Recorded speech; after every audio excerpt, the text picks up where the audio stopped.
Hi hello అండి. కారాలు కానీ కారపు చుట్టలు కానీ చేసుకునేదానికి బియ్యము 6 గ్లాసులు బియ్యం అయితే 1 గ్లాస్ మంచిపప్పులు, సగం గ్లాస్ ఉద్దిపప్పు అండి. ఉద్దిపప్పు సగం బాగా నీట్గా కాస్తంత వేయించి బియ్యం 2-3 సార్లు బాగా వాష్ చేసేసి ఎండబెట్టుకోవాలండి. ఈ బియ్యంలో కలిపేసి ఇవి రెండింటిని మిక్సీ పట్టించుకోవాలండి. అలా మిక్సీ ఆడిచ్చిన పిండే ఇదండి.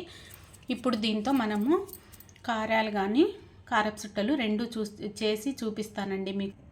చూడండి, కారపు చుట్టలు కారాలు చేసుకునేదానికి 1 గ్లాసు పిండి తీసుకున్నాను. మీరు ఏ కొలతతో తీసుకున్నా అదే గ్లాస్తో మీరు నీళ్ళు సగం తీసుకుంటే సరిపోతుందండి. సాల్టు, కారము, జీలకర్ర వేస్తున్నానండి. పిండిలో వేడి నీళ్ళు కాస్తంత కాంచుకోవాలి. ఈ పిండి కాస్తంత అట్లా కలిపినాక ఆయిల్ కాస్తంత వేడి పెట్టానండి. ఈ ఆయిల్ కూడా వేసేద్దాం.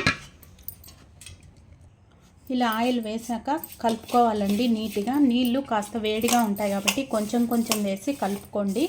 కావాలనుకుంటే దీంట్లో మీరు నూగులు, వాము కూడా వేసుకోవచ్చండి. నేను కావాలంటే వేయలేదు. కారపు చుట్టలు పిండుతాను కదండి, దానికైతే నేను అందుకోసమని వేయలేదు. చూడండి, పిండి అయితే ఈ రకంగా కలుపుకోవాలి. మరీ మెత్తగా లేకుండా మరీ గట్టిగా లేకుండా చూడండి ఇట్లా కలుపుకోవాలి, చపాతీ పిండిలాగా. ఇప్పుడు చిన్న చిన్న ఉంటలు చేసుకొని మనం కారపు చుట్టలు పిండుకున్నామండి. ఈ పిండి ఏం జలిబెట్టలేదు, నేను మిషన్ కాడ నుంచి తెచ్చినాక అట్లే వేసుకున్నాను. బరకేం లేదు, చాలా మెత్తగా చేశారనమాట, కొట్టించేసినాను. ఇట్లా ఈ మాదిరి చేసేసుకొని మనం కారాల చుట్టలో పిండుకున్నామండి. ఫస్ట్ కారపు చుట్టలు చేసేది చూపిస్తాను మీకు. చూడండి, ఒక బట్ట తడిపి దీంట్లో పైన వేసేసేయండి, పిండి ఆరిపోకన్నా ఉంటుంది. ఇలా రెడీ చేసుకున్నాక ఇట్లా తడిపి బట్ట అట్లా వేసేసేయండి. ఇప్పుడు ఇవి తీసుకొని దీనికి కాస్తంత ఆయిల్ పట్టించేసి ఇట్లా ఇది పెట్టేసుకున్నామండి. అలా అడుగును వేసేసి పిండి వేసేయాలన్నమాట. చూడండి, ఇలా నింపుకోవాలి. తర్వాత ఇది ఇలా పెట్టేసి దీనికి పిండి ఇట్లా చూడండి, కారపు చుట్టలు చేసేది చాలా ఈజీ అండి. మనము ఆయిల్ అక్కడ పెట్టేసి ఇలాంటి ప్లేట్ ఒకటి తీసుకొని ఈ ప్లేట్లో మనం ఇట్లా రౌండ్గా తిప్పుకోవాలండి. కాస్తంత చూడండి, ఇట్లా అన్ని రౌండ్గా అన్నీ ఇట్లా పెట్టేసి చిన్న చిన్నవి చేసుకుంటే ఇంకా చాలా బాగుంటాయండి. ఇలా ప్లేట్ అంతా మనం ఇట్లా రెడీ చేసేసుకొని ఒకేసారి కాల్ చేసుకోవచ్చండి. చూడండి ఎంత బాగా వస్తున్నాయో. డైరెక్ట్గా మనం నూనెలో పిండాల్సిన పని లేదు, నూనె మీద పడుతుంది అలా అని భయపడాల్సిన అవసరం లేదు. ఇవి కాలినాక చాలా బాగుంటాయండి. పిల్లలు ఇవే ఇష్టపడతారు ఎక్కువ తినేదానికి. ఈ నూనెలో ఎలా వేయాలనో కూడా చూపిస్తాను మీకు. ఇలా ప్లేట్ అంతా పిండేసుకోండి, మొత్తం అన్ని చుట్టలు చుట్టేసుకోండి. చూడండి, ప్లేట్ అయితే ఇలా అన్నీ చుట్టేసాను. చూడండి, ఇట్లా పట్టుకొని ఇట్లా నూనెలో వదిలితే నీట్గా వస్తాయండి. ఇవేం కావు. ఇప్పుడు బ్లేడ్ మార్చాను. కారపు చుట్టలు వేసుకున్నాం.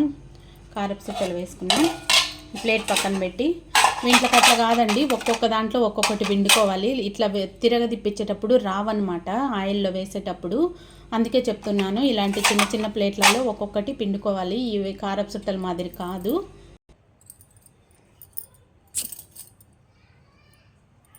చూడండి, ఇలా అన్నీ వేసేసుకోవాలి చిన్న చిన్నవి. ఆయిల్లో మళ్ళీ ఇలా వేస్తే చాలా బాగా వస్తాయండి. కారపు చుట్టలు అయితే ఎలాగైనా వచ్చేస్తాయి తీసేదానికి. నేను ఇదే పిండితో 2 రకాలు చూపిద్దామని ఇలా కొంచెం కొంచెం చేస్తున్నానండి. మీరు చేసేటంటే అన్నీ ఒకేసారి లేకుండా ఇలా చేసుకుంటే మనకు శ్రమ లేకుండా ఉంటాయండి. చూడండి, ఇలా ఆయిల్ అయితే కాగిందండి. ఫస్ట్ ఇట్లా జంతికలు వేసేసుకున్నాం. ఇలా అని ఇట్లా వేసేసుకోవాలి. ఇవి ఒక ట్రిప్పు కాలే లోపల చూడండి ఇలా అంటే ప్లేట్ తిప్పేస్తే చేతికి వచ్చేస్తాయండి. ఇవి చాలా ఈజీగా చేసుకోవచ్చండి. ఒక్కొక్కరే చేసేసుకోవచ్చు, ఇంకొకరితో పని లేకుండా. ఒక ట్రిప్పు కాలే లోపల ఇంకొక వరుస మనం అన్ని ప్లేట్లలో పిండి పక్కన పెట్టేసుకోవచ్చు. ఆయిల్లో డైరెక్ట్గా వేయాలని లేదు కదా. చూడండి, అంతా కాలినాక చూపిస్తాను మీకు.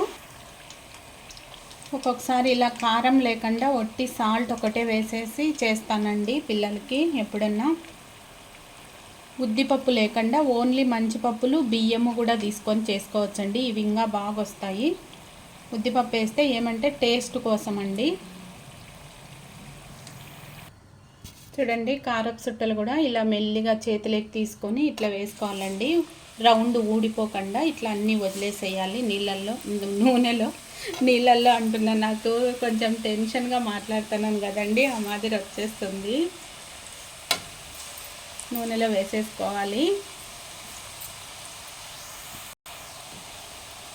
చూడండి నురుగు ఎలా వస్తుందో. ఇదంతా నూనె ఇట్లా ఇది కారపు చుట్ట ఏగే కలికి ఈ నూనె అంతా తగ్గిపోతుందండి. ఇంతేనండి, ఇలా చేసుకోవాలి కారపు చుట్టలు. చూడండి ఎలా వచ్చినాయో కారపు చుట్టలు. చూడండి తుంచితే ఎంత బాగా తునిగిపోతున్నాయో. ఓకే అండి, నచ్చితే మీరు కూడా లైక్, షేర్, సబ్స్క్రైబ్ అండి. ఖచ్చితంగా ఈ వీడియో ఎవరికన్నా అవసరం పడుతుంది అనుకుంటే షేర్ చేయండి. నూనెను పట్టుకొని నీళ్ళు అని దానికి మటుకు కామెంట్ చేయకండి ప్లీజ్, ఓకేనా. లాస్ట్లో చూడండి కొంచెం పిండి ఉంటే ఇలా చేశాను. చూడండి ఏదైనా పర్ఫెక్ట్గా ఎట్లా వస్తుందో. 6 గ్లాసులు బియ్యము, 1 గ్లాస్ మంచిపప్పులు, సగం గ్లాసే ఉద్దిపప్పు వేసానండి. మాట్లాడేటప్పుడు కొంచెం అట్లా తరబడింది, ఏమనుకోవద్దు ప్లీజ్. బాయ్. వీడియో నచ్చితే ఖచ్చితంగా లైక్ చేయండి. Bye friends.